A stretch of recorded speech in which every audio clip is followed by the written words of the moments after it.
This is RSBAND Update, episode 619, recorded Thursday, May 18th, 2017, the RuneScape Minefield.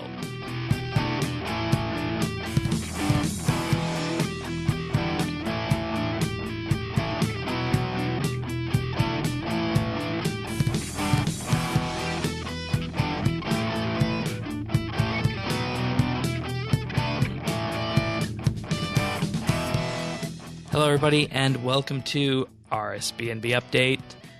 RSBAND Update is here, getting ready for the eventual release of Menaphos. Tanis is here this week, as he has been for the beginning of this month and the rest of this month. Welcome back. Thank you.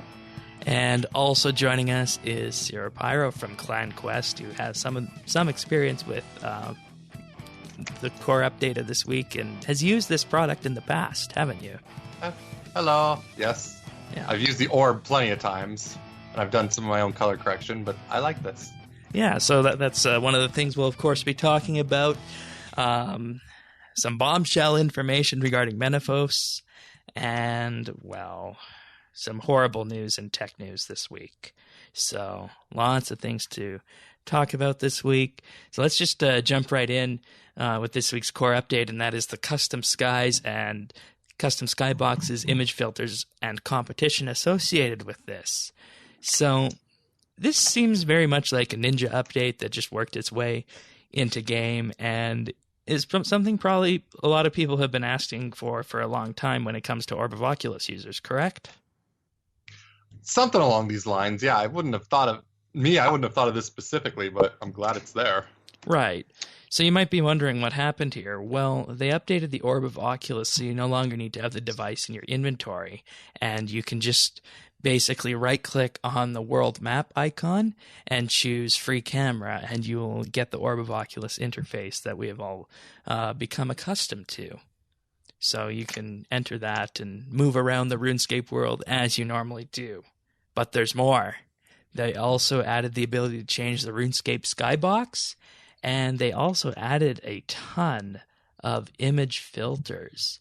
Obviously, we can't do it justice on an audio podcast of what this looks like. So if you are interested in seeing this, you can find it on YouTube at YouTube/RSBANDBstaff. Some demo videos of everything here. So for skyboxes, we have Dusk, Dawn. We also have the Eclipse skybox that came from Sliske's Endgame. We have Midday. Let's see, what else do we have here? Where is that interface? Come on, open up. There's some throne. Yeah, throne. Skybox. I'm not sure where that's from. Bonfire. Goshima. Obviously from the Ark Islands. I'm not sure where Bonfire and Throne came from. Anyways, so World's on fire. You can change the skies. Which one of these do you guys like the most of all the skyboxes? I like Dusk. Yeah, Dusk? Okay. Yeah, I gotta say Prif looks pretty amazing in Dusk mode with all the neat lighting effects. Dawn is good, I think, but it looks a little bit foggy in some cases, just because of the... It's like got a morning haze to it. Yeah, that's it. There you go. And we were talking in pre-show, what you can also do with this is you can use this to change Draenor Village if you don't like having Draenor Village all dark and whatnot. So you can finally have that option. Just choose midday. To choose midday. But, these are basically skyboxes we've seen all throughout RuneScape before. So it's nice to have that utility. And I think what's important to underscore here is that this is a feature primarily designed for orb users, I think. I think that's what has to be underscored with this. Because if you teleport into specific areas, I don't know what you guys have found in terms of teleporting, you lose the skybox effect. Yes, and what this reminds me of is, I think where this update probably originated from. If you remember last year, do you remember the glitch that became a feature that everyone loved when they changed the skybox? You could choose it for your house, right? But if you teleported out of your house, you kept the skybox. Of course, if you did another teleport, then you lost it. So it's very similar in that way. I've heard, but I will only say, like, rumor-wise, that may be getting a fix. I don't know. I don't know if it's confirmed. That it will change when you teleport. Oh, yes. It's supposed to be consistent. Okay, so obviously that means that's an intention then. Yeah. With the Skybox, that actually doesn't work on the NXT client, though, I've found. Really? On the NXT client? I did not know that. Or do you mean the Java client? It only works on the Java client. It does not work on the NXT client. What, changing? Glitch. Oh, the glitch. Right. Okay. Fair enough. Yes, that makes sense. And I remember that as something that was talked about when the NXT client came out. So there's also filters.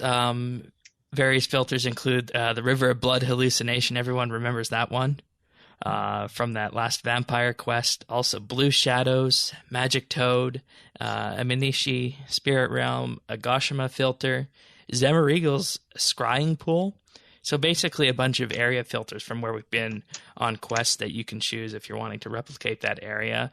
Some of them are really hard on the eyes, specifically the River of Blood hallucination filter. In Prif, that just turns everything white, and oh boy. I'm not sure where the Magic Toad filter came from. Any ideas? I'm not sure either. We know where Amnesia and Goshima came from, and Zemarigal's Scrying Pool as well.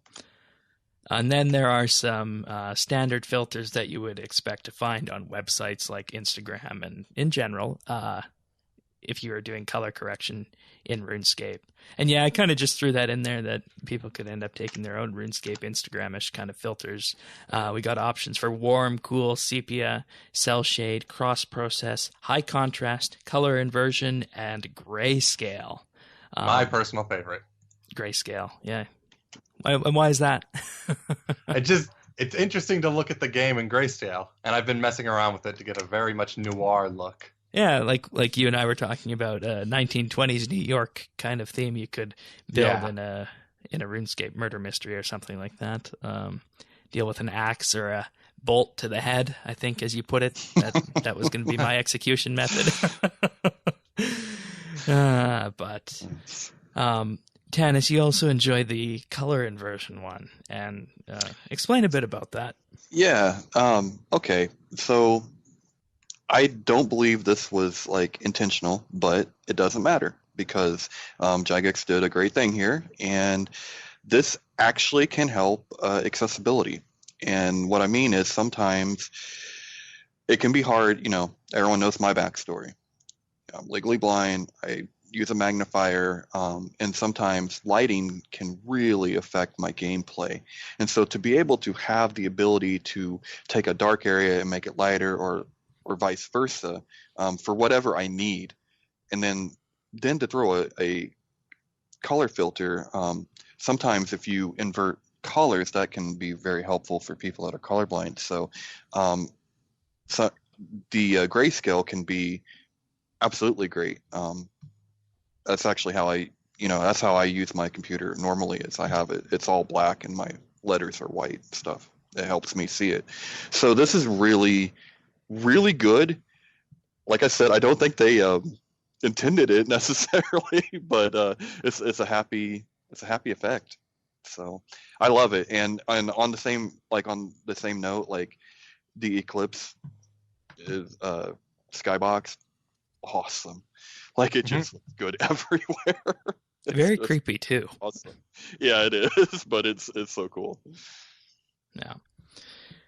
So I guess the next question is here, do you anticipate, I mean, I don't know if you plan on making RS movies again, but how do you think this would be received by the RS movie population? Because obviously someone who is making a movie could do their own color correction and put their own high contrast or sepia or black and white filter on the video that they shoot. But the Skyboxes and other things that are available, you think that'll have a wide adoption by the community?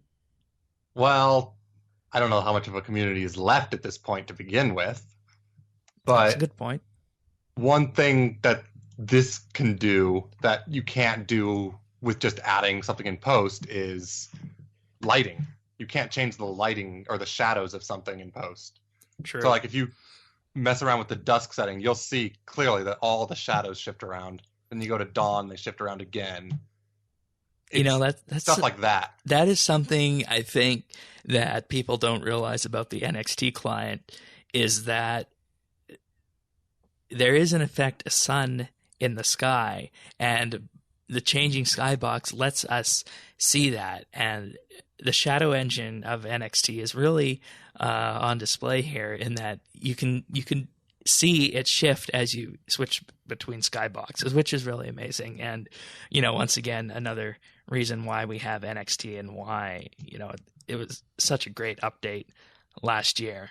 So they're also running a competition with this. So if you submit your screenshot competition to this thread here that has details, you can have a chance to win an NVIDIA GeForce GTX 1080 graphics card. So you can, if you just share them on Twitter with the hashtag SkyboxComp, they'll shortlist the applicants on May 22nd and make a decision after that about who is going to win. So, alternatively, they have a thread on the RuneScape official forums where you can submit as well. Yeah, that's good. I like that they are doing it on their own website this time around. But the runner-up gets 2 bonds, and the second runner-up gets 1 bond. So that's quite the step down from a GeForce GTX 1080. You think? So someone's going to be very, very lucky with this. Yeah. Any ideas about where the best place to go would be for this competition? I don't know. I submit a few pictures, but just because I was playing around with the noir look. Right. I'm not expecting much, but a lot of people seem to be going to Prif because that has, on its own, pretty cool lighting. So adding on to it. Alternatively, I would imagine Draenor because you can make that look really different. Yeah. What about on top of the Wizard's Tower? That was exactly what I was thinking, to take advantage of the draw distance with this. Yep.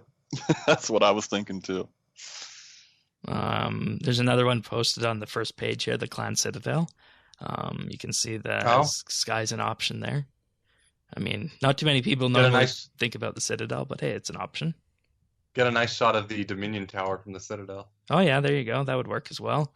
Looking like we got some other ones here. The Polypore Dungeon with a different effect on it, which would be a good thing to do. So lots of options, actually, when you think about it. There's going to be a lot to go through here for Jagex to pick, but I think everyone should enter this because, I mean, hey, it's a chance at a GeForce GTX 1080, and if you're anything like me, you need a new graphics card, but you don't absolutely need one, so...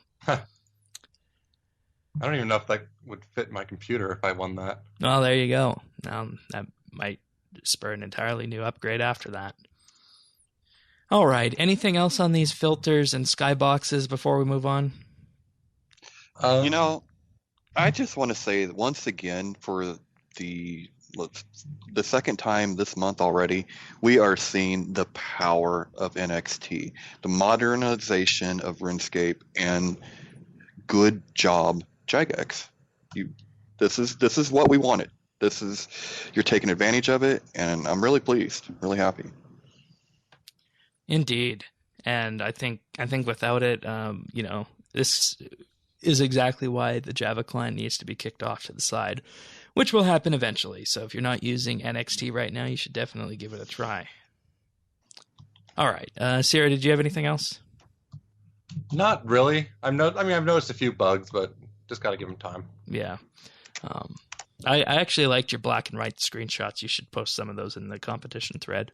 I did. Oh, good. All right. They're like on page 36, I think. All right. I'll try and find some in the show notes then. I think we should all put some in the show notes just to show what we've been up to. Once again, show notes at update.rsbnb.com. Okay, so we do have some patch notes this week. A number of good ones and some ones that have been a long time coming. So I'll just get us started here. Bloodstone has been added, which can be acquired by talking to Venescula if you have completed River of Blood. And of course, What's the Bloodstone again?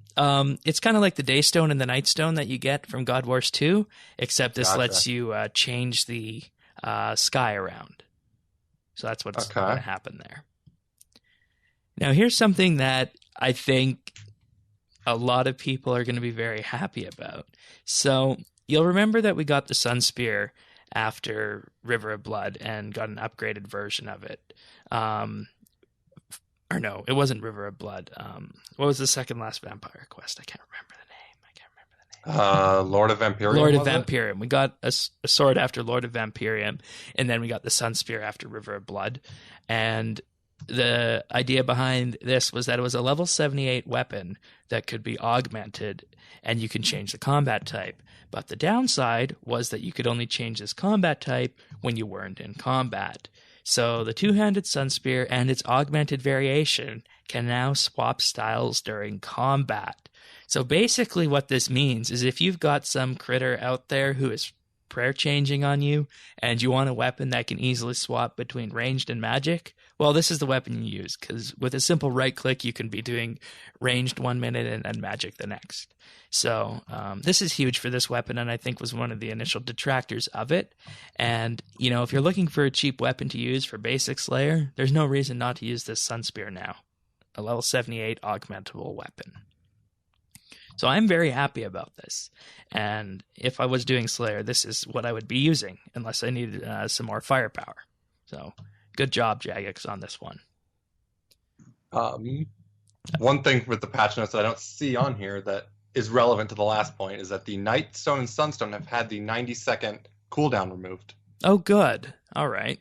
I must have missed that one when I was putting them in. I think that means they last indefinitely now. Yeah, so... And you can swap between them without having to delay, maybe. Okay, it says no longer expire after 90 seconds. So you're right on that regard that it's a permanent effect now, which makes sense because they're going to be having these effects with the filters in game. So why not just let it be permanent?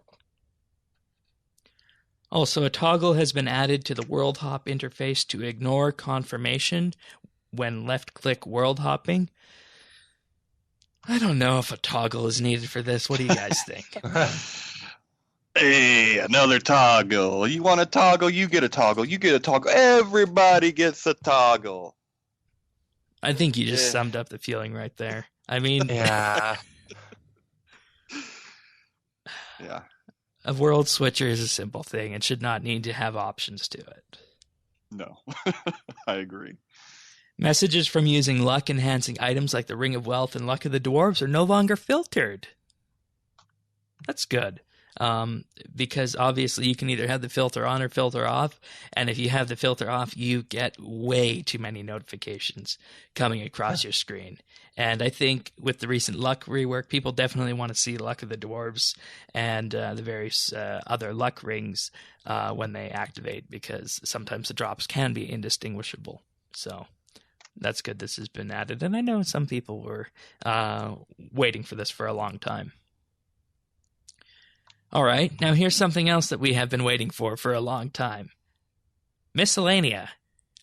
You guys remember when Miscellanea came out? Mm-hmm. I don't remember when it came out, but I remember when I discovered it. Exactly. So the time since you last collected resources has been added to the Miscellanea Kingdom overlay. So that's huge. I mean, hooray! About time. Yeah, because right now you can basically see the percentage of your favor in Miscellanea, but you can see if it's been 5 days, 3 days, or 14 days since you've last been there. So, Throne of Miscellanea came out in 2004. So, once again, long time coming. And great update. Yeah. And my people are going to be so appreciative now, because now I don't have to be a slumlord. Like, I forgot them. My approval rating's down to 50%. I'm up there chopping trees for the next 3 days. And I'm kidding, but but still, it's like I always feel bad. I go up there, I'm like, oh, this place is kind of run down. Oops. They can take care of themselves. Hey. Yeah, they managed for all that time without you, so why not? Right. Afros sold by Party Pete are no longer tradable? I don't know why, but okay. I think if you were talking to the free-to-play, these afros could be sold as potentially a rare item. Uh-huh. So If someone had just started the game and gets scammed for an Yeah. afro.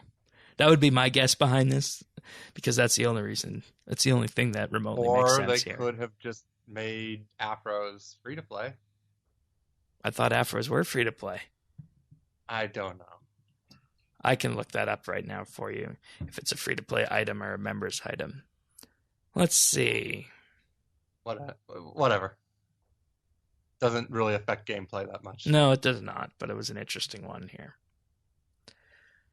All right. You can now convert generic daily and weekly R&D tokens to weekly and monthly R&D tokens. D&D. Oh, did I say R&D? Yep. Yeah. Oh, that's interesting. All right. So there's a new addition to crafting right there, R&D. So you can take 7 daily D&D tokens into 1 weekly D&D token, or 28 daily D&D tokens into 1 monthly D&D token, and 4 weekly D&D tokens into 1 monthly D&D token. So pretty obvious right there. If only I had any tokens to actually combine. Yeah, I got. Oh, you don't have any? I had like 8 dailies and that was it, and I used most of them getting 99 divination. Ah, all right. I see. Yeah, I got a bunch in my bank, and I might combine them to see if I can get some oyster rewards from that. I don't know. There you go. That's my favorite thing to do with those tokens, is because it's basically free money, right? Oh yeah, and people have gotten dice from that. It has happened. Yeah, I know too, actually. Yeah. Wow. That's pretty nice. I'm just glad, because I'll always end up with dailies or weeklies that I don't use, and like the ones I want to use are monthlies, but I never get monthlies. So Yeah. welcome change. Yeah. All right. Now some changes for the Mac client, specifically Mac OS 10. It's called Mac OS, guys, now. It's not OS 10 anymore. Input What? fixes. Yeah. All right. Yep. The official language is Mac OS, not OS 10. All right. That's what Apple says. The Command Q hotkey has been fixed, which for you Windows people is our equivalent of Alt F4. I'm aware of what it is. I know, but I'm just informing the listeners. Oh, okay. I thought you were talking to us. No, I talk to the listeners, and you guys can talk to the listeners too. Various command keys, especially Shift Command 4 and Command Tab, and they were leaving the Shift and Command buttons held down on macOS and blocking mouse input until they were pressed again, have been fixed. And the reason for this is that Command Shift and Command Tab dealt with the sticky keys interaction on macOS, so that prevented the mouse from working on the client. So that was an interesting little thing to try and fix when you were taking a screenshot in-game. You would try to figure out what the keys were, and then finally realized it was Shift and Command that were doing it. And slow scrolling with the mouse wheel is no longer ignored and scrolls by a small amount, as it should. So once again, a nice little quality of life fix for those out there who play RuneScape on a Mac. That's something we've noticed for quite some time. So happy that's been fixed. Really good for our client. Anything else in the patch notes that you guys want to talk about that I might have glossed over? I think I mentioned the one thing. Yeah. There is something I don't see it in the patch notes. I don't understand. The Slayer VIP tickets got changed and moved to your currency pouch. Oh, okay. Let's see. VIP. Yeah, Slayer VIP tickets have been moved to the currency pouch. That was in the patch notes here. Okay, because I looked, I didn't see it, and I went to get my VIP tickets, and they were gone. So I've noticed, though, if you have them in your pouch, you go to the Slayer Master, it will give you the option automatically. So it's like you're using them automatically. So that's kind of cool. Is this a happy change? Yeah, I like it. I mean, it's cool. All right. And anything to save a bank space, right on. Yeah. All right. That sounds good. All right. Let's get to the elephant in the room for this week. Okay. Road to Menaphos, Chapter 3, Combat and Slayer. So, last Friday they put out the video for Combat and Slayer at Menaphos, and this week they had a live stream on the topic. Tannis, you watched the live stream. I watched the Osborne and Joe video in the desert, and it's basically summarized as the following. The Slayer dungeon will reside across the river on the Sophanum side. It will have creatures from combat level 101 to level 135. They want to encourage exploration of the dungeon by increasing rewards and encouraging people to delve deeper into the dungeon by using a new loot chest mechanic that we heard about in the dev diary videos. And there will be a new Slayer boss at the end of the dungeon that's kind of in line with the Legiones from the Ascension dungeon. Now, there's also something else here. Slayer to 120 will, of course, be coming with this, and they are bringing out a new way to train at level 99 to 120. No details are being released in this video or now. It will be left to the players to discover on their own in Menaphos. All right. So, elephant in the room. Tannis, you are, to put it mildly, a little bit rubbed the wrong way by this announcement. Yeah. I'm peeved. You're giving us this. Let's face it. This is the headlining expansion for the year. This is the update, and you're putting it in an existing place. The keystone of this whole expansion is the 120 Slayer. Because let's face it, the majority of players are not in the 50 and 60 level range. That's your second account. That's not your main account. So if you want something for your main account, that was the 120 Slayer. That's what we had, a little something with Menaphos for that. And they put it in the wrong city. Now, I understand the argument. It fits better. It fits with the lore better. Then write some lore. This is just appalling to me. I don't know. I don't want to be negative. I really don't want to be negative, but I don't understand this decision. And frankly, I don't understand a lot of the decisions with this whole Slayer. I'm still optimistic, but you put it in the wrong city, man. What's going Well, to be on? fair, it does look like Sophanum and the dungeon, like the area in Sophanum, will be getting a graphical update with this. And of course, the graphical update will apply to the dungeon itself. So, I mean, it could be underneath not only Sophanum, but it could also expand out to underneath Menaphos, perhaps. I would understand if it was like a complete rework of Sophanum graphically. Like if it came with Menaphos and Sophanum got a graphical rework, I wouldn't be too upset about that. Well, that's kind of what it looked like in the video here. They're still including and updating Sophanum, so it's part of the expansion. Yeah, because, I mean, in this video here, at around the 130 mark, there is a graphical picture of what Sophanum and the entrance to the dungeon will look like. Because you can see the two pyramids on this video that currently reside in Sophanum. And Sophanum is getting a graphical update to look like Menaphos does. So, I mean... And if that's the case, then what is up with what they said on 2 streams ago, where they couldn't go all out because they didn't want it to look, they didn't want it to look weird having something brand new and shiny and awesome in NXT, but yet having an old area next to it. They just blew their excuse up with that.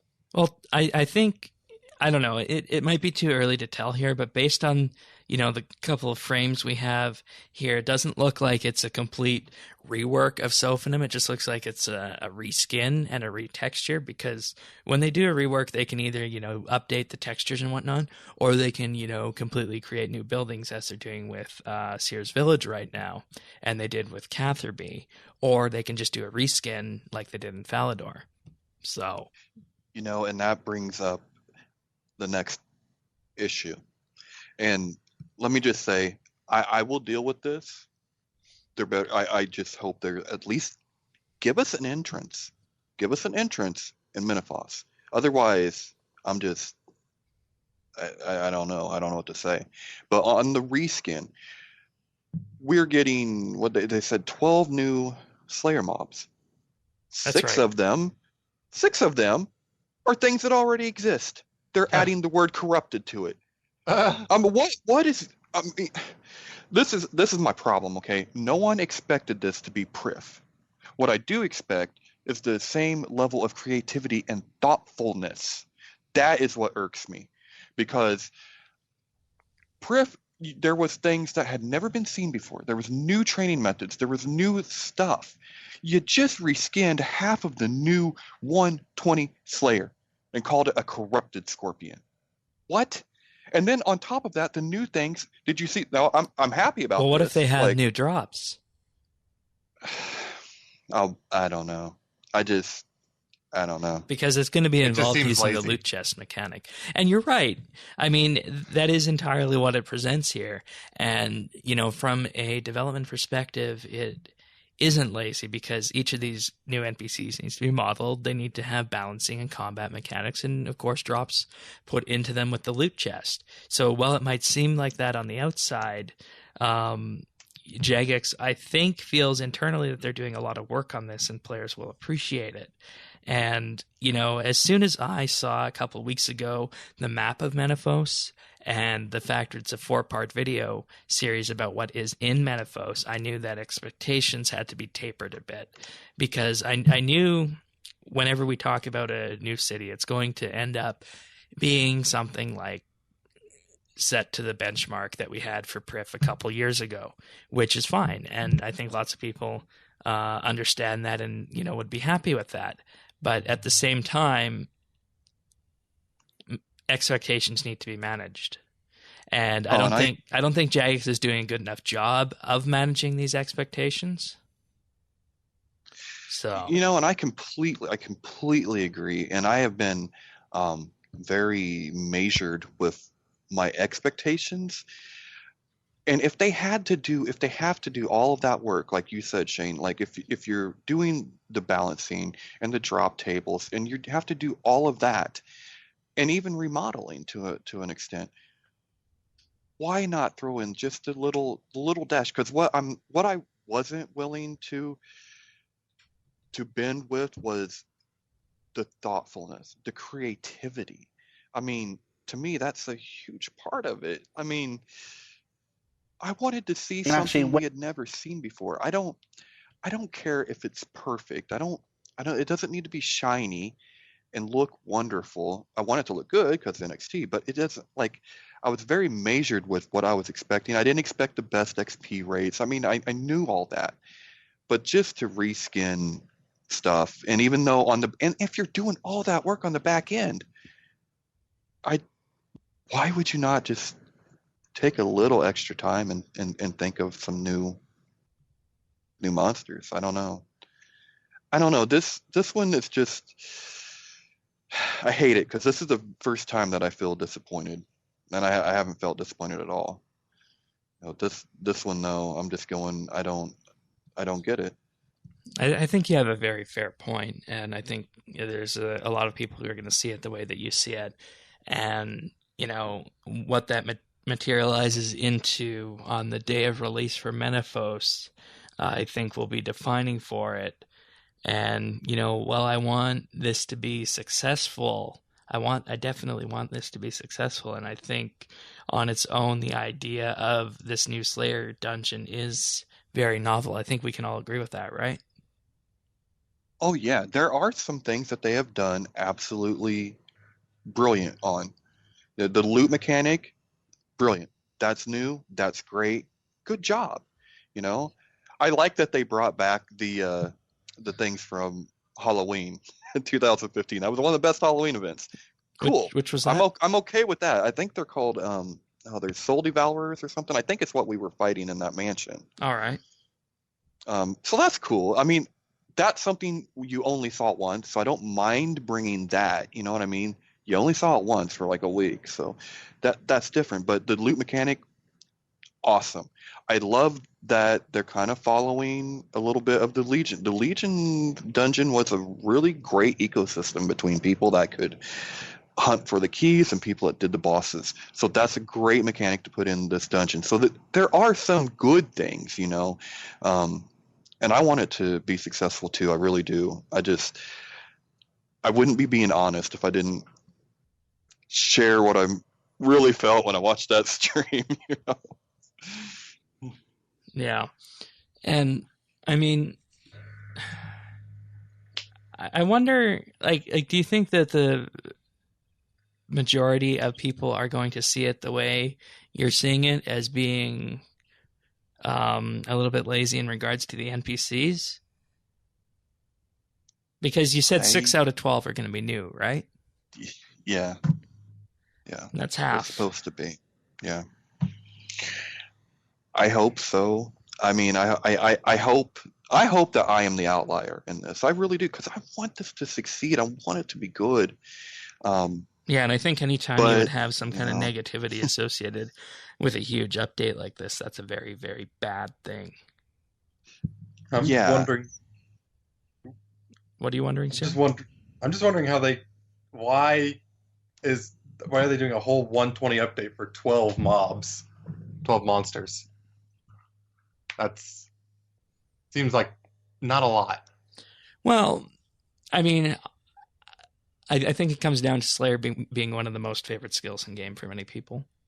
And if they can take it to 120, that gives them an extra 20 levels to work around and add things to for Slayer in the future. And, I think having only 12 of them in here right now really basically is kind of like the old Slayer was when it first came out, that said, okay, we're going to bring Slayer out, but the highest we have is level 85. So, and I mean, that was fine back then. And I think they're going to be spreading some of these critters out throughout the 100 to 120 range, right? Yes. It starts at 88 and it tops out at 117. Okay, so there's going to be some void areas in there where there is nothing, but at the same time, there's going to be options to do these new critters. So I think objectively, it's going to end up looking a lot like Slayer was when it first came out, with room to expand in the future. So I think that's the answer as to why they're going to 120 right now, and that Slayer's a popular skill. Now, well, and sorry, Shane, go ahead. I was just going to say, it now comes back to what you said, where is it going to be enough that it is a reskinned, add corrupted to the name of it, and put it in this new dungeon with a different drop mechanic? Is that going to be enough? I don't know. And, the community these days has a tendency to surprise me about these various things. So we'll just have to wait and see on that. Yeah, and we should mention too that there will be a Slayer boss, and that is the first. Right. This is going to be a mix of, like, I'm looking at it more like a God Wars 2, where there will be a few mechanics, but not so much that you have to be an elite PVMer to do it. So that's good, and they're also being very careful with the market, and they're not bringing that out for 2 weeks after the launch of Menaphos to get some keys and their circulation and whatnot. Whatever it drops is also going to be dropping much like God Wars 2, where there's going to be a component that you get from the mobs and a component from the boss. So that's interesting. And I also noticed things, and this may be nothing, but they did say when they were talking about why Slayer going to 120, they said this is the first existing skill to take to 120, but they said this is the first existing skill, which I'm probably looking too much into this, but I think this is the first of many more to come. Yeah, and I mean, it's an obvious thing to do, because if there is to be more stuff added and it's already full, it's better to, add it at 100 to 120 than it is to compress everything else, unless you're doing a major rework, like is going to happen in the mining and smithing skill. But Eventually. on the other side of it, yeah, true, eventually. On the other side of it, this brings up the idea that we have been talking about for a long time on this podcast. What's to say we want to continue training all these skills to 120? What if we just wanted to reset after 99? Prestige. Will they let us finally prestige after level 120 if they bring all these skills to 120? I don't know, but it's a question that can keep coming up and coming up again. So,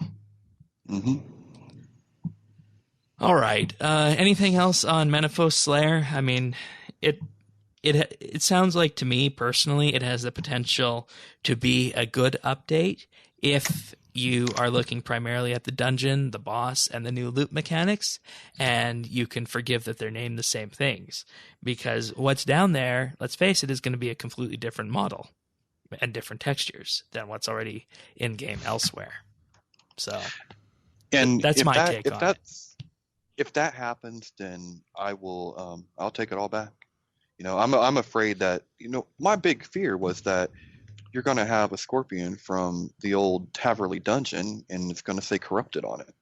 That's my fear. If it's like you say, Shane, I'll give him a little slack on that. I would have still liked to see an original, new monster, but I'll cut you some slack on that. So and I think I'm still hopeful, right? And I think you could go from the corrupted angle, because that entire area dealt with the Scaberites, and I think there was some kind of corruption involved with them. So maybe that makes sense. Okay. All right. So that's Menaphos Slayer. It is also Account Security Week on RuneScape, and they wanted this to be Account Security Week because the old Jagex Account Guardian system was retired. And this is the week that they are encouraging everyone to activate the RuneScape Authenticator. Of course, those of you guys who remember, we talked about the RuneScape Authenticator a few weeks ago. It's an application that you can run on your phone, or you can even run it on your Windows PC with WinAuth, and Jagex has instructions for that to really take your security of your account up to the next level. So all through this week, going up to Sunday, May 21st, anyone who has the Authenticator enabled will receive an additional 2 Treasure Hunter keys this week when you log in each day. So that means a member who does not have Premier Club will be getting 4 Treasure Hunter keys. Also, Count Check has appeared back in Lumbridge and has goodies up his sleeve. And if you talk to him this week and you have an Authenticator enabled, you will get a medium XP lamp. And if you claimed your XP lamp in October 2016 during Customer Support Week, well, you can claim a second lamp here. So get a medium XP lamp if you have Authenticator enabled and extra Treasure Hunter keys. You guys have Authenticator enabled for your accounts? No. Yes. Oh, no. I don't like using phones for things. Well, there's an application. Well, you don't have to. Yeah, you can use an application called WinAuth. It's probably all complicated, and I got to set stuff up. It takes. Shane explained it in very. I explained it in a minute and a half last time on the show. So it is a very simple thing to set up, and it basically takes the chance of someone getting into your account down to almost negligible from this. So it's definitely something that you should look at if you are not already using it. And if you don't want to use a phone and you have Windows, hey, you can use that, no problem here. I'll make sure I include a link to the help and support document on the RuneScape website that talks about this, because it's really quite simple. So let's see. Let me see if I can find it right now, because they did also redo the support pages here for this. So yeah, here we go, right here. Setting up the Authenticator without a mobile device. All right. Excellent. Ooh, they even have a new way of doing it directly through Chrome. I don't use Chrome. Well, I'm sure you could do it through Firefox as well. Such disdain when you say that. Well, I mean, hey, it is something that lots of people do use. They use Chrome, so Authy. I actually think I prefer the WinAuth route here. Yeah, they recommend Authy. All right, so that's something that can be done. So Authy or WinAuth. Yeah, I'll include the instructions for doing it with WinAuth again. Let's see if Authy is available for Firefox. Because, I mean, Firefox is a major browser, so should have it. Open two-factor authentication? Yeah, that might work. I don't know, but I will include a video instruction in the show notes on how to do that, because it's definitely something people should do. Okay. One final thing this week. There's a chance to win an all-expense trip paid to RuneFest for 2 people. They're giving away 3 packages here. You will get your flights, accommodation, and night before RuneFest and RuneFest day passes paid for, and £250 in spending money to be used at the event, or I guess in London as a whole. So now you might be asking, how do I enter this? Well, they say you'll have to disentangle the fabled story of the Golden Path. And they say, how do you do that? Well, we'll let you figure that one out yourself. Here's a clue, though. Look to the negatives to find the positive. Consider it nothing, everything, Menaphos, ageless, the infinite city. Everyone who completes the challenge in its entirety will get a special Menaphos-themed prize, and those who are speedy will get something even more awesome. Good luck, adventurer, and don't forget, clues are hidden everywhere, even in plain sight. So, that's an interesting way of doing this.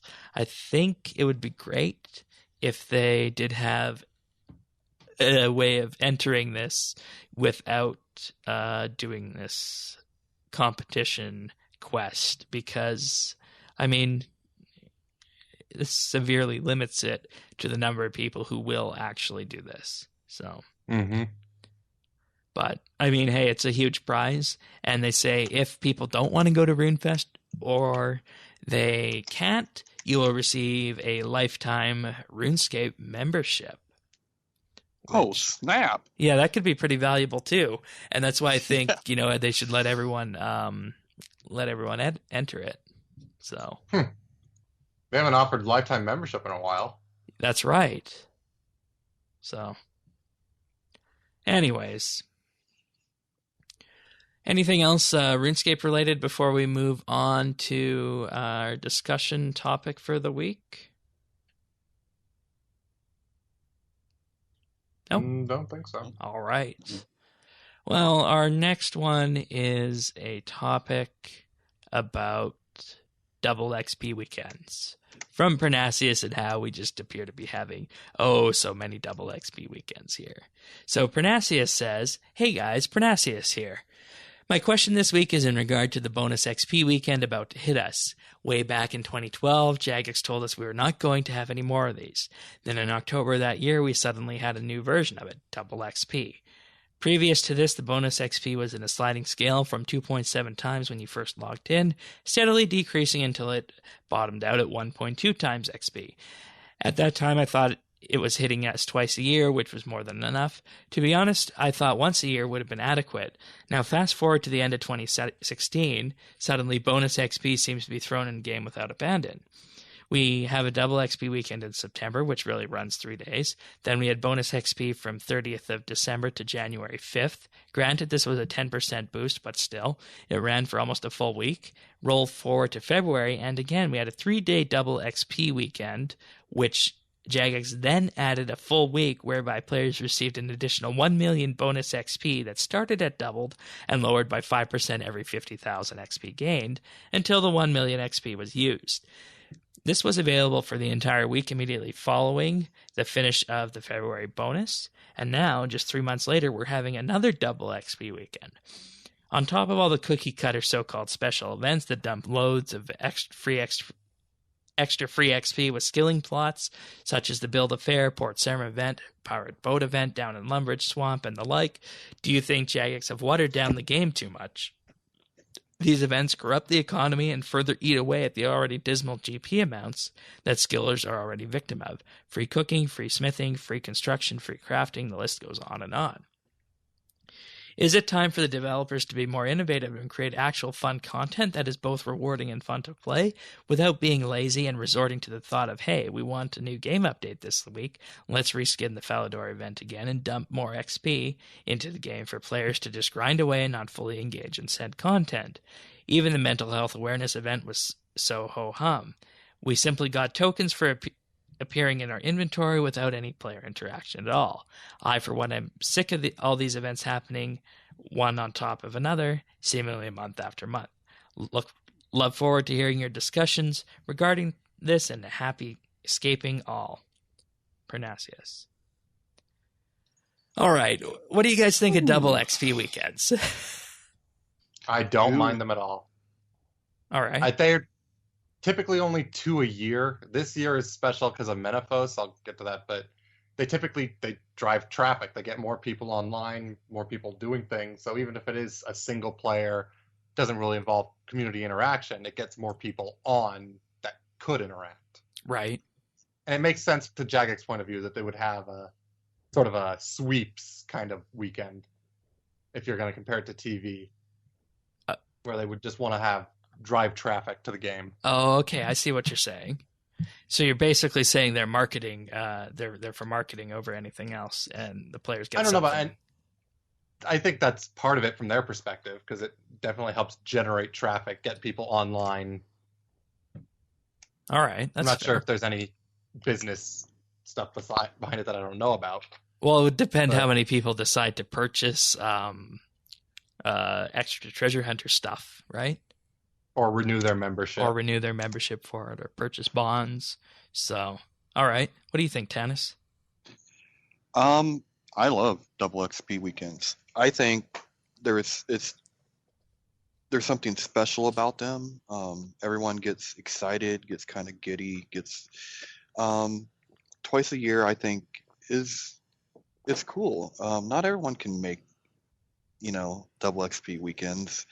If you can't make one, then you have another shot. This year is an exception. Now, I don't know if we would need 3 going forward. I think this was a last chance for people to try to get their Slayer before Menaphos.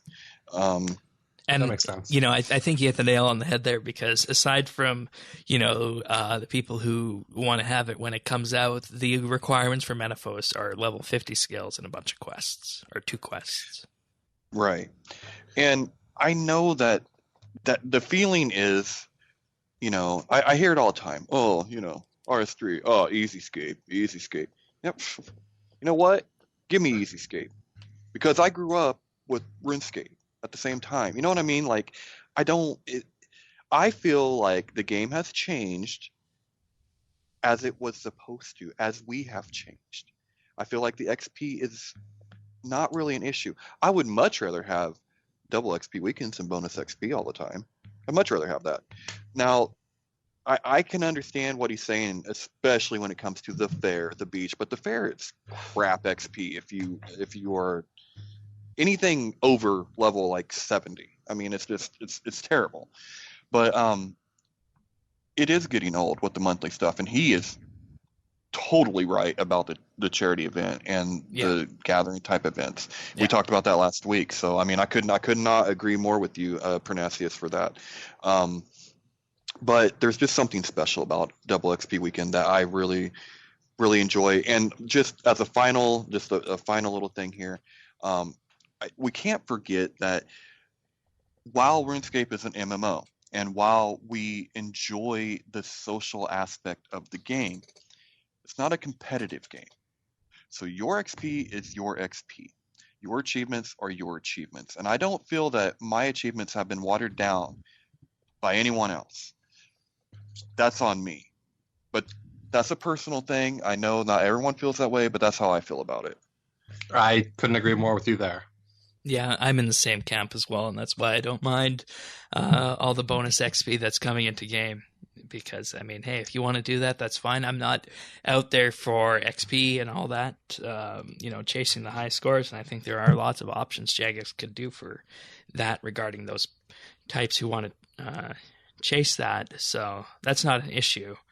But, I don't think that they would do a double XP weekend if the internal metrics on the economy said that would absolutely be a horrible thing to do. Because they track that stuff like there's no tomorrow. We got to remember that. Mod Timbo tracks all the economic stuff and all the XP coming in and knows exactly what's going on in game. So I think the hope for Jagex with this double XP weekend and what people are likely going to be doing is training Slayer. So, with that being said, I think this double XP weekend is fine. I don't think we'll be seeing one again in September because, I mean, I don't think it would be a good thing for them to effectively do 4 in the same, 1 year period from September through September, right? So, yeah, I think we would see one. We'll see one in November, right? Because for this year, we had February, this one, but it should normally, if it had followed the same pattern, it would have been February and then in November. Or is it? I don't think they've never done one in November before. No, they've never So it's done one that September. late. Yeah, So it is September. Okay. All right. So I mean, yeah, I think we're gonna. They called this like an additional one. I think we'll get one. I do think the normal one will happen. And I also just realized, going back to my point, not only is this they want people to do Slayer, but like I said, it drives new traffic, so they're getting more people online to come on when Menaphos is released. Yeah. So it's driving traffic to drive Menaphos. Because if you buy members for this, you're going to have membership for when Menaphos arrives. So, yep. Hey, you come for this double XP weekend, just stick around for another 2.5 weeks and you get to experience this brand new update. So, it's got to come down to marketing. I think you hit the nail right on the head there with that, Sarah. But I will say that I do miss the olden days of RS training when 99s were a rare thing and that wasn't the sole objective of the game. You guys remember how rare it used to be seeing a 99 rune crafting cape? Yes, okay. And there's and luckily for everybody that misses those times, there's another game you can play. You can get that feeling. And you have that available to you. RuneScape Classic? No. The middle one. The middle child that no one talks about. I think you're gonna have Pernasius running for the hills with that comment. Sorry. Well, there's that. Hey, there's another option. If you don't like extra or bonus XP, you can also Iron Man. Is that? And okay. When I see so you weren't going you weren't going old school. You were going Iron Man. No, I was going old school, but we'll throw Iron Man in there too. I'm just saying if you want to see a rare. But I mean, hey, even Iron Man is corrupted because they get XP from the fair. Well, see, there's just no hope. There's no hope. Just I don't know. Jeez, Shane. Hey, I'm just pointing it out like it is because, if you really want something with low XP, you gotta play RS Classic. Shane bringing the truth to the table here. Yes. Well, that's what I aim. That's what I aim to do. I aim to point the truth out, and I have convinced multiple people in the past to abandon their ideas and principles that they had coming into the show to adopt what I see as the truth. I can't remember what the updates are, but it's happened. I've made people like quests they didn't like.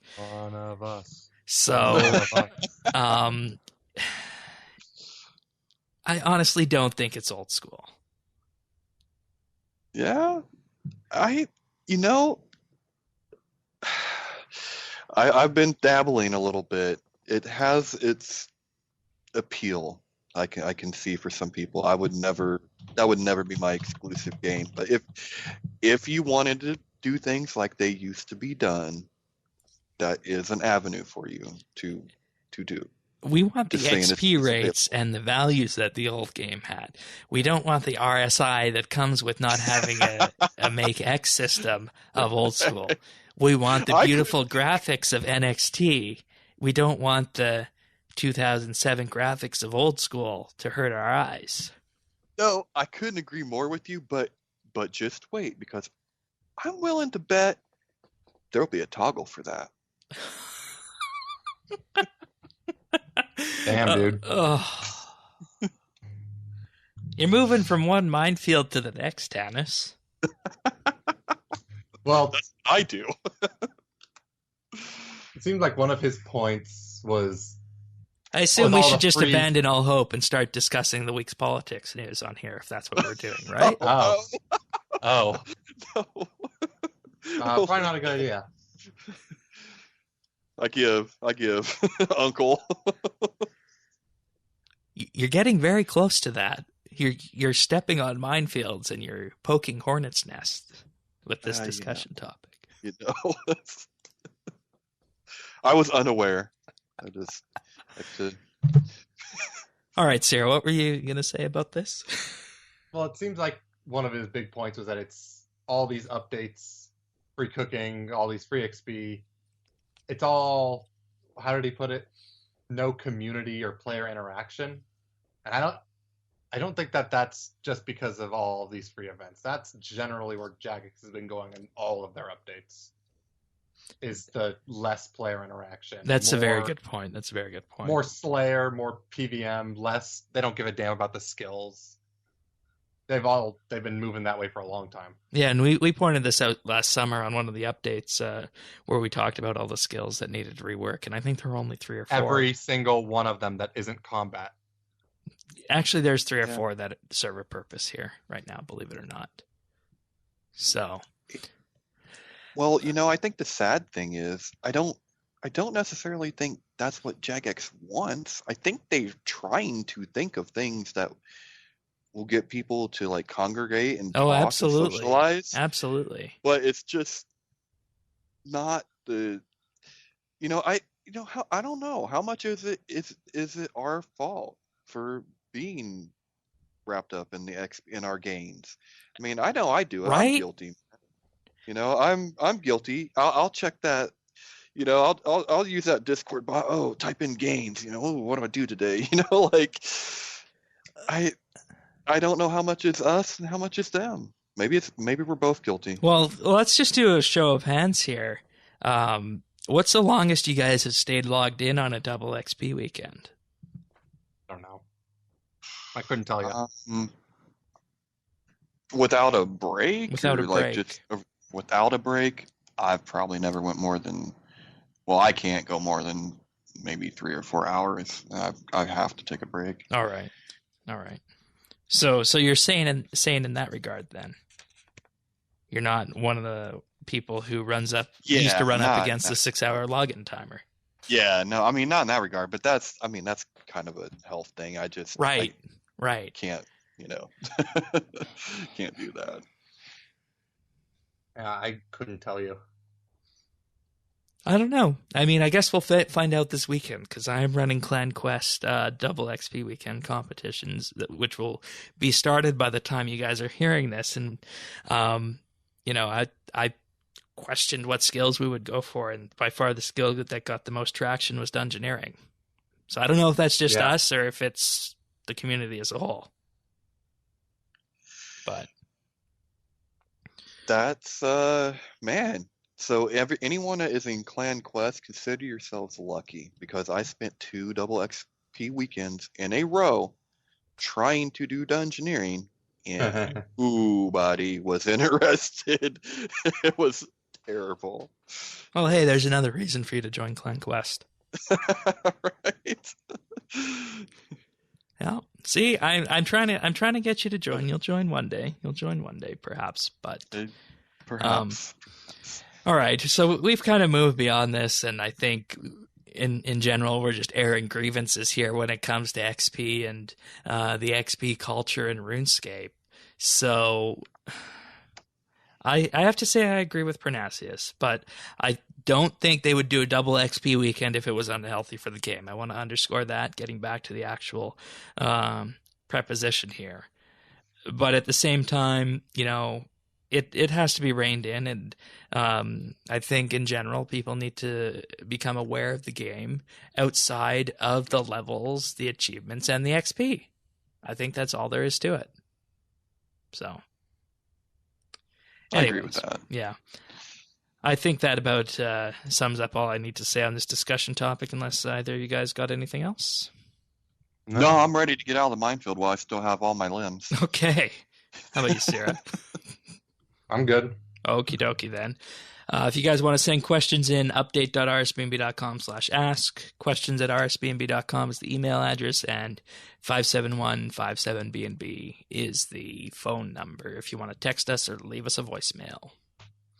All right, we got some major news in the cybersecurity front this week, and oh boy, was this huge. So, you know how we always tell you to run your Windows updates on this show? This week is a reason exactly why you would want to run your Windows updates. So, let's take a trip over to the UK right now. And last Friday morning, there was a huge cyber attack, and the largest cyber attack this year that we know about thus far. So, starting off Friday morning in the UK and Spain, there was a new malicious piece of malware making the rounds globally called WannaCrypt. It effectively blocked users from using their data unless they paid a ransom in not cash, but Bitcoin. I assume you guys are both familiar with what Bitcoin is? I know it's an online currency. That's about it. All right. Yeah.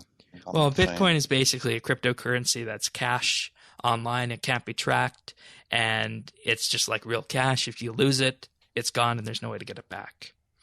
So the WannaCrypt exploit is using a piece of malware that was stolen from the National Security Agency, otherwise known as the NSA in the USA. We're number one.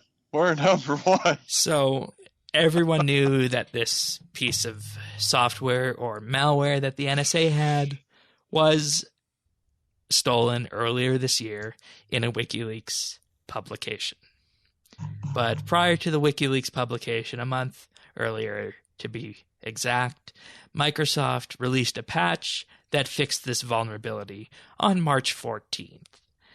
This, of course, protected the newer Windows systems and computers that had Windows Update enabled, hence why you want to run your Windows updates when they come to you every second Tuesday of the month.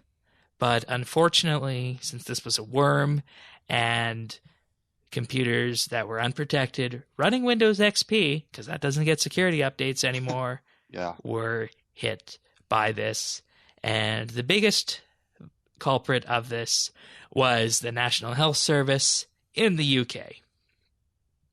So basically, you have a case of malware that was patched by Microsoft and got out in the wild as a result of the NSA not being able to protect its own cyber borders. So this piece of tech news underscores a huge problem that exists in multiple areas of security as we know it today. The first one being that people are still reluctant to upgrade off Windows XP, and Microsoft can't provide upgrades for those folks. The second problem is that people running newer systems, Windows 8, Windows 10, have the option to install these security fixes, but sometimes don't because, hey, it's just easier to click Not Right Now for Windows Update or turn Windows Update off entirely because, hey, we don't want to give up the precious time to install these updates, and we might have had a bad experience in the past that prevents us from wanting to update Windows. And of course, the third problem underscored here is that the NSA, who was guarding this exploit and wanted to use it nefariously to obviously spy on people, let their own cybersecurity lapse, and this exploit was released to the wild through the NSA leaks. So it's a three-pronged problem, and each of those prongs is, very thorny. And it's something that needs to be dealt with by each of the parties involved, the customers, Microsoft, and of course the NSA. So if you get hit by this, you can expect your data on your computer to become locked. And hey, even if you pay Bitcoin, there's no guarantee you're going to get it back. So the rule for this is if you ever get hit by this, don't pay the ransomware and just assume that your data is lost for good. Before I continue, do you guys have any questions here? I think I'm safe, so... Yeah, I mean... It sucks. I've been hit with ransomware once, and it's not pleasant. That's a whole, had to do a whole reinstall. So it's not good. And I think it's unfortunate that this exploit should have been brought to Microsoft so they could patch it. But they patched it a month before it was released by the NSA, and I know. Oh, you're saying the NSA found it? They should have reported it. They should have known. Right. Yes. Because if you can't secure it, what if this was? What if it was a conventional weapon? You know what I mean? We'd be having a very different conversation, and it could cause a lot of damage. Just because it's cyber doesn't make it okay. And I worry that, they were asking for a fairly small amount of money, and about $300. Yeah. And so I worry that was a trial run, that there's something. Yeah, absolutely. And you hit the nail on the head here. And this comes to point number 2, from people not installing their Windows updates and not being safe online. It just goes to show that if these worms can propagate across the internet and people aren't protected, they are going to be hit by them. And there's no way to prevent that from happening with how many Windows PCs are out there on the internet today. There's just no way of stopping it. And, I think that's why the attitude needs to change. Specifically, from, I don't know, I guess maybe the PC makers needs to reinforce the idea of installing Windows updates because, I saw stories in the New York Times advocating people to install third-party malware software detection tools for this. And we all know how bloated those things are and that they don't work half the time. The best defense against malware today is to make sure your system is up to date, run the scans that are associated with Windows through Windows Defender, and use a little bit of caution when opening those email messages. If you're getting an email and it has attachments from someone that you don't know and that you weren't expecting, delete that email right away and don't open it. So I think that's how you solve problem number 2. And how you solve problem number 1 of the affected systems is Microsoft just needs to get tough on these corporations out there who are still using Windows XP and have these machines on the internet. Because Windows XP came out in 2001 and hasn't been supported for years. So, it's got to happen. And I would absolutely love it if Microsoft took a hard line and forced updates, security updates on consumer end users and, gave financial incentives to corporations and enterprises to make sure that they are up to date and running the most recent version of Windows. That would go a long way to fixing these problems. Because you know how much it costs to license an enterprise version of Windows? Significantly more than it costs to get the consumer license of it. So Microsoft has leverage right there, and they should use it. And they also have leverage with the end users. Now, when it comes to the third prong in the NSA, well, the NSA has basically just proven that you can't build backdoors into software or hardware, because if you do that, it's going to get out there and fall into the hands of bad actors, and no one's going to have a good day at the end. So, I guess, was it Tim Cook? I guess he was right. yeah, he was right all along. And I mean, as much as he wanted to, and as much as people want to help the FBI, like no company doesn't want to help the FBI in a regard like that. You can't put that level of openness out there and create backdoors that people can get in. It's either we have security and encryption or we don't. There's no middle of the road. And hopefully the NSA will learn that, and I think they'll be undergoing a radical reformation of how they store their stuff internally, because there was lots of stuff leaked. I love you have the optimism of a Canadian. Well, I love it. I mean, they have to do Canadian. it. They have to do it, because what happens next time, right? I have absolutely no faith that anything will change in the NSA. And yeah, I just Sounds all I right. don't know. But I love that. I love that optimism, though. I mean, it would be great. I They mean, learned their lesson. the reason I think that they are going to change is because they want to stay one step ahead of the bad guys and maintain their ability to surveil anyone they want. So they're going to make sure that these things don't get out, and they're going to make sure that they're more covert in what they're doing.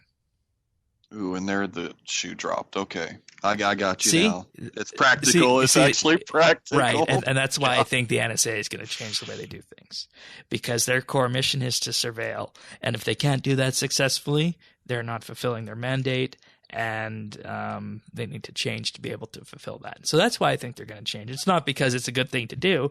It's because they want to surveil still. Anyways. Realistic. I love it.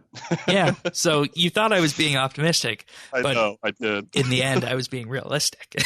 Yep, completely. Alrighty. On to our next piece of tech news, focusing in on the story we talked about regarding Waymo's self-driving cars.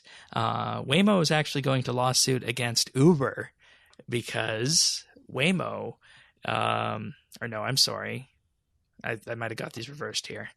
Waymo, the self-driving car company, which is a subsidiary of Google's Alphabet, accused Anthony Lewandowski, one of its former engineers, of stealing thousands of confidential documents from Waymo before departing and going to work for Uber's self-driving car team. So basically someone left Waymo, stole some documents, and went to Uber with them. Yeah, one of those old corporate swaps like that. Also, the decision basically hints that with the judge's pending decision on a preliminary injunction may not be favorable to Uber at all. Waymo, which of course is backed by Alphabet, has asked that the injunction prevent Uber from using its technology while the case proceeds. And this basically means that Uber would not be able to work on or practice their self-driving car technology while this case is going on. Huh. And of course, the big story of this is that, well, it was one engineer who departed and stole these secrets. Both of these companies now are paralyzed in the courts with this. And while Alphabet is able to proceed ahead with Waymo, Uber, who is also working on similar technology with this, is not going to be able to produce that any further, thus this one employee effectively having shot Uber in the foot. So, Yeah, this sounds a lot like the Oculus case, doesn't it? yeah, it is, except the Oculus is a simple piece of technology, whereas self-driving cars is something that can really change the world. I'm not sure VR can do that, but it's going to be very interesting to see what happens here. And this could be like one of those cases in the 1990s that ultimately involved Microsoft. So we'll have to see what comes from this. But, based on this, I wouldn't be surprised if Google and Alphabet prevail and Waymo comes out ahead, because, I think that they would ultimately get favor in the courts with this, and the data was actually stolen. So from Waymo. And it wouldn't be the first shady thing that Uber's ever done. That's right. So we'll just have to wait and see, but this could really paralyze Uber. And our final piece of tech news this week is regarding Google I/O, which is Google's annual developer conference in which they released Android O. The Android Assistant, Google Assistant, is coming to iOS. I don't know why you'd want that, because it's not going to be able to interact deeply with iOS like it can on Google. So that's a bit of a question mark right there. Google also announced its Daydream VR platform coming to standalone headsets. No cable or PC or phone will be required for this. So basically means it'll be an all-in-one virtual reality headset that can run applications, which is going to be very interesting because, right now you got to be tethered to a gaming grade plus PC, which is kind of annoying. Or use something like a Gear VR for a Samsung phone, which basically utilizes your phone and ties that up at the same time. Android O, I already mentioned, of course, coming after Nougat. We'll figure out what that's named later. Google Home changes, including hands-free voice calling and Bluetooth support with this. So basically, Google Home is aiming to replace your standard phone, is going to have free calling in the US and Canada. So you can have another service here that'll allow you to ditch your phone, assuming you've already ditched your phone for a mobile phone. Do you guys have? Sorry, rest of the world. You guys have landlines? No. I do not, but I've really been thinking about getting one, because when you have a small child, you want them to be able to call for help if there's an emergency. Landlines. I thought you said landmines. And that's why I sounded so confused when I said it. Yeah, no, we have a landline here. Okay. All right. Thank you for clarifying that.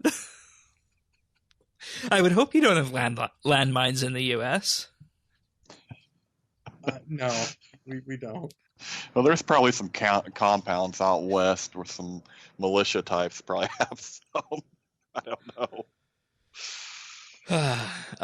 They're also doing something called proactive assistance, which will basically listen to you and offer you suggestions of what you might want Google Home to do. Google Photos is getting some updates. They'll tell you who you might want to share your photo with, for example, shared libraries and photo books. So that's kind of copying a bit of what Apple has for their Photos platform, and also bringing machine learning to the camera on Android phones with new technology called Google Lens, which basically recognizes what you're looking at and suggests actions and provides information on it. So you might see a sign, for example, out on the street, and you can take a photo of it and you'll get restaurant reviews. Or you can take a photo of a certain flower and it will tell you what kind of flower it is using its image recognition technology. In addition to, of course, QR codes and barcodes and whatnot as well. So Google's effectively here really focusing in on making their devices smarter to live up to that smartphone name, which I think really sets the bar high here for the next iterations of iOS and Windows for the phone. Because when you think about it, before this announcement, Apple doesn't have anything like Google Home, and Siri is already behind Google Assistant and Microsoft Cortana in terms of its capabilities. So Apple really has to do something next month at their developer conference if they want Siri to maintain any kind of viability on their platforms in regards to the competition. So that's going to be something to watch for. I don't know. Are you guys Android users? Nope. No. Okay. So this doesn't affect us in that much. It would have been interesting to have an Android user's perspective here, but I can imagine based on what was announced, that they would indeed be pretty happy with this. So looks like I don't want to call it a home run, but they definitely did well with their I/O presentations this year. All right. It sounds awesome and scary at the same time. Yeah, and that's what Google is really capable of when you think about it, because they have all the compute power and they know the way words work and everything with Google's search engine, right?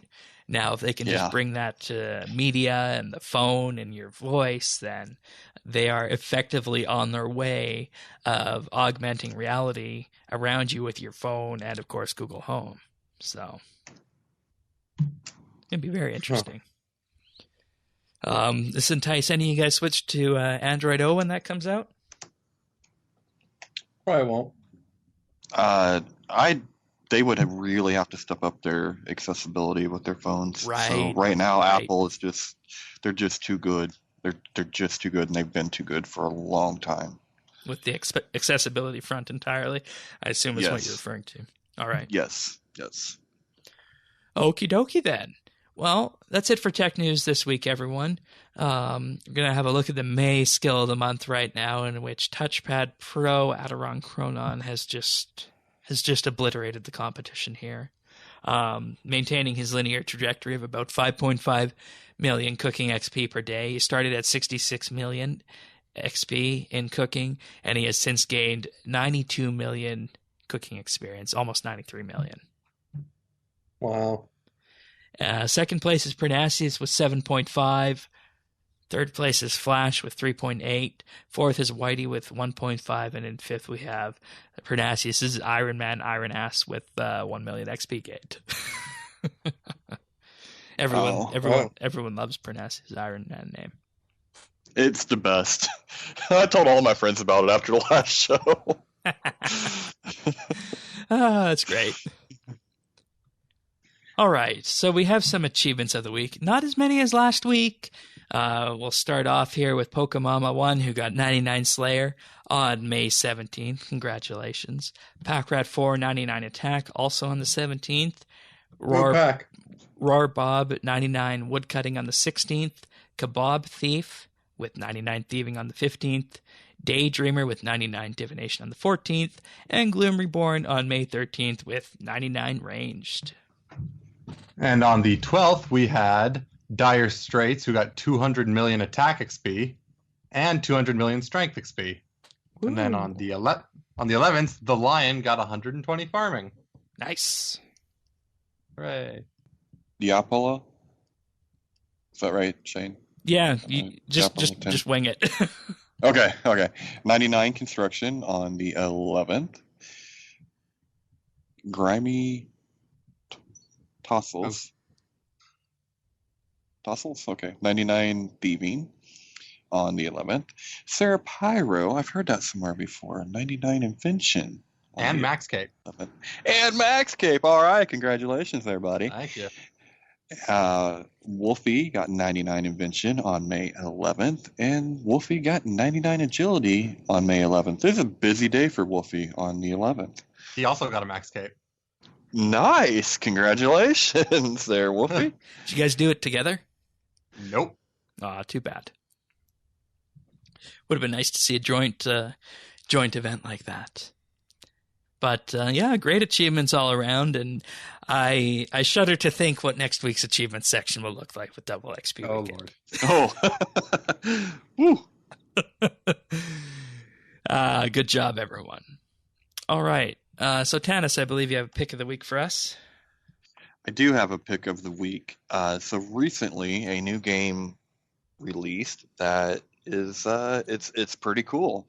It's Friday the 13th, so it is based on the movies. And one player, this is a multiplayer game. One player is randomly chosen to be Jason, and I think there's like 5 or 6 others that are the campers. And so your job is to try to stay alive and evade Jason, and his job is to kill you.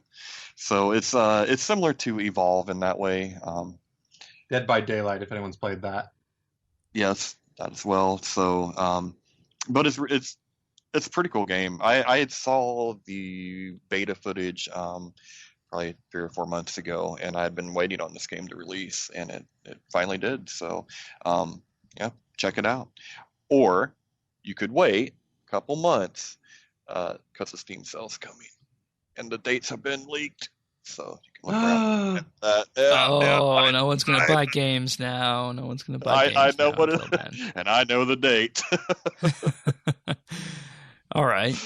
So are you? I assume you're purchasing Friday the 13th. Yes, I will be. What do you think of it, based on what you've seen so far?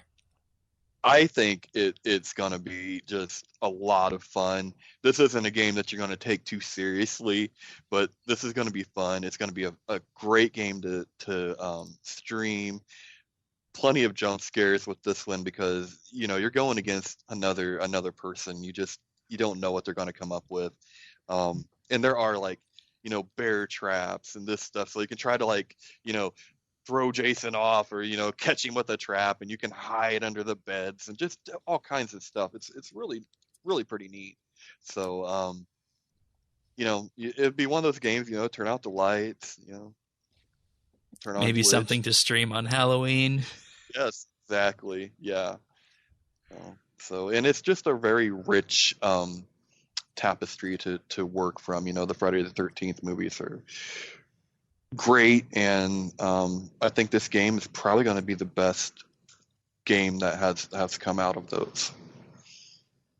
All right, sounds good. You can find the game website at f13game.com, and of course it's also on Steam and Xbox One as well, so lots of places to get it, depending which platform that you play on. So, all right, thank you, Tanis. So what have you been up to this week on RS, Sarah, aside from maxing out? I maxed and I kind of crashed after that. I mean, I've been playing around with the orb and the color filters. Yeah, that's fair. But I can understand that. That's a long journey to complete, and everyone's truly allowed to take a break after something like that. Yeah, so I haven't been doing much RuneScape lately. All right, fair enough. How about you, Tanis? I have to say I completely understand where you're coming from, because that grind is real, man. You get towards the end, that grind is real. So, but hey, now you can. It's now you do whatever you want. So that's Pretty much. I have been. I've been doing a lot. I've been really busy this week, so I've been doing a bunch of Slayer and Reaper to try to get some money to make sure I have the supplies I want for double XP. So this whole week has been double XP preparation week, and I've also been buying stuff for my second account so that he can get up to. My goal is to get the levels and get him in the perf. And I'm really surprised at how much fun I'm having. I never thought I would want to do any of this stuff again, but I'll be damned. It was a lot of fun. And it's even funner, I think, the second time, because all the best things to do and the best ways to do it. And it's and also some of the content has been reworked since you would have done it the first time. Yeah, a lot of it. So I've been having a ball with that. And then I've been doing like this Throwback Thursday stuff. So last week I decided, instead of doing exclusively retro games, how about I go retro with RuneScape? And I hope you did old. I hope you did classic, not old school. No, I did old school. I didn't even know classic was still around. I mean, honestly. Yeah, last year there was a chance everyone who had membership had a chance to log in and claim their classic account. If you did that. Yeah, I did not do that. I've never played classic. So, but OS was OS is actually before I started playing RuneScape. So it was actually like a year or two before I started playing. Well, about a year. So, but I've been doing Quest, and I've been having a good time. I mean, it's actually been pretty fun. It's terrible with its accessibility, but the Quest has been fun doing some of those again. So. All right. Anything on your main RS3 aside from DXP preparations? Like I said, just a lot of Reaper and a lot of Slayer. Alrighty, that sounds good. As for me this week, I've been Ark Island hopping again, running around the Ark, fishing and woodcutting just to level up some invention here and there. Aside from that, I've been farming herbs and whatnot for the double XP weekend. It's not looking like I'll be able to farm all my requirements on my own for my secondary, so I will have to spend some money on that. But hey, I have some money to burn, so why not? So, yeah, double XP weekend's going to be fun. I actually have plans this time to train stuff, so I'll have lots of stuff to do, because last time it just kind of crept up on me and didn't really do much preparation. You guys will recall that I forgot to purchase secondaries. I started training Herblore, and oops, no secondaries. Ouch. Yeah. So, prayer potions, prayer renewals, and supersets plus magic and ranged potions, super ranged potions. That's what I'm going to be making, because I don't do enough combat to make overloads for these weekends. I can make 100 and I'll be good for the next year. So. Okay. And should we give everyone a few tips for double XP weekend? Yeah, I think that'd be a good idea. What do you got? Well, I just have a few, just a couple do's and don'ts from me. Think of it as Tanis's tips. Okay, do train crafting, herb lore, construction, dungeoneering. Those are, you're going to get the biggest bang for your buck, and with dungeoneering you're going to get the best XP. Don't push your body too far and stay up for 20 hours straight. You don't want to be like the guy that fell over dead at the internet cafe because he went on a bender. Okay, you need more than Red Bulls and pizza rolls.